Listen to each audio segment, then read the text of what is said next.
अष्टलक्ष्मी मम गहि धनं पुरय पुरय नमः।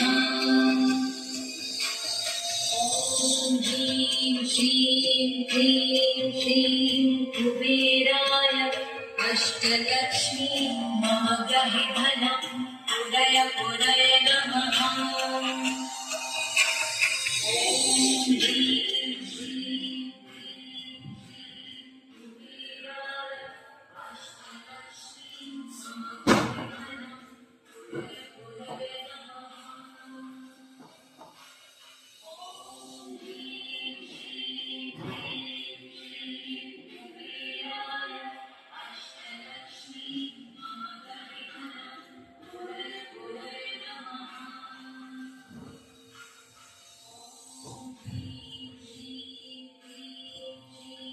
कुबेराय अष्टलक्ष्मी